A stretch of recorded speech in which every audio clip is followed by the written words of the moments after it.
animals went in 2 by 2, hurrah. Sure, the animals went in 2 by 2, but where did they get off? A question that's vexed us for centuries. Bible scholars say somewhere out here in eastern Turkey, Mount ARrat has long been the favoured theory. Now a group of Turkish scientists and Noah fans, evangelical Christians from Hong Kong, claim they found chunks of his eponymous ark. Wooden chambers still intact, up here 2.5 miles above sea level. Hang on, is that straw? The wood carbon dates to around the time Noah was afloat. We are sure, said this Turkish egghead, these parts belong to the ship of Noah. Skeptics are, as usual, skeptical. But for those who believe in the Bible literally, Noah's Ark is a major plank. In 2006, very close to this latest alleged discovery, American Christian archaeologists found a rock formation they say resembles the Ark. This is the best Ark reconstruction I've ever seen, built by a Dutchman. Why are you doing this? To tell the people in Holland that the Bible is true. Lord! Is it the end? The flood, according to Genesis, was God's way of destroying a world that had grown wicked and corrupt. Noah, played by John Voight in the Hallmark movie, was charged by God with saving the animals. After months afloat, so they say, the Ark came to rest on a mountaintop. This mountaintop? Mystery inevitably remains. The Chinese Christians who claim to have solved this riddle won't say exactly where they found the remnants. For Good Morning America, Nick Watt, ABC News, London.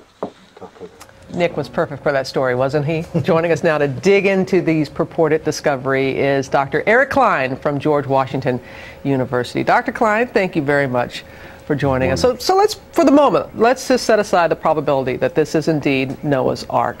How do you go about determining, verifying what the explorers claim they have discovered? Well, it's an excellent question, and I'm not quite 99.9% sure they've got Noah's Ark, but they've got something. I mean, they've got something that's wood. It looks like a hut. It looks like something. We just don't know how old it is. I would want to, first of all, try and figure out their data, verify it. Where'd they get the carbon-14 dates done? Can we get another laboratory to do the same thing and verify that the wood really is 4,800 years old? I'd also want to get independent archaeologists and geologists in there to make sure that this isn't just, say, a shepherd's hut. You know, usually when people make these claims, and we've been seeing these claims every couple of years for the last century or more, it turns out to be a rock or a shadow or something like that. Right.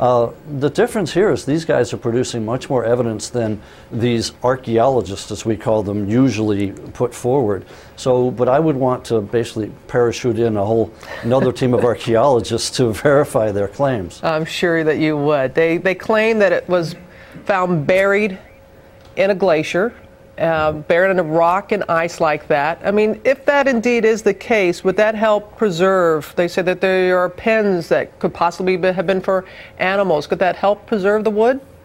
Well, it's possible. I mean, Ötzi the Iceman was found in the early 90s, and he dates back about 5,200 years. And you've got, you know, woolly mammoths showing up every so often. Yes, it's conceivable something could be preserved in the ice. But in terms of Noah's Ark, I would have suspected it would actually have perished long ago. I mean, the wood should have just disintegrated. But also, even if it did land on top of the mountains, I would think that the first thing we'd do is take the boat apart and make a building. I mean, wood's going to be scarce, so instead of looking for Noah's Ark, I'd be looking for Noah's first house or something like that. Well put, Dr. Klein. So I'm just going to go out on a limb here. You're not buying this, are you? You think it's more hoax than reality? Let's just say I'm skeptical. I've got an open mind. I'm waiting for them to convince me, but we've seen this so often before, and it's turned out to be nothing. But who knows? Stranger things have happened. No, the story is just something that has just captivated so many people, and as you said, over the years we've heard these various claims. What do you think it is about the story that just we're enthralled with it? We are. People have been trying to find Noah's Ark and the Ark of the Covenant and the 10 Lost Tribes for years now. And I think in a way it's because they're trying to verify the Bible. If you can find a piece of Noah's Ark, then the Ark must be real, then the flood must be real, then the Hebrew Bible and the New Testament are real. I mean, you can make it go upon, layer upon layer. So I think people are looking to verify their faith, basically. But that's not what biblical archaeology does. We're not out to prove or disprove the Bible, not the real active biblical archaeologist. It's these archaeologists with an ARK that are out to try and see if the flood happened or if the ark can be found. I love archaeology. ARK. You nailed it, Dr. Klein. Thank you. That's what we Hey, call if you parachute in, save a parachute for us. We'd love to go with you and see what Happy this to. is all about. Yes. Have a good day, Dr. Klein. Thank you very much for your perspective and pleasure. insight and your humor. We appreciate it. Thank you so much. All I appreciate right. it. Yep. We want to know what you think, so tell us at our shout-out board at abcnews.com.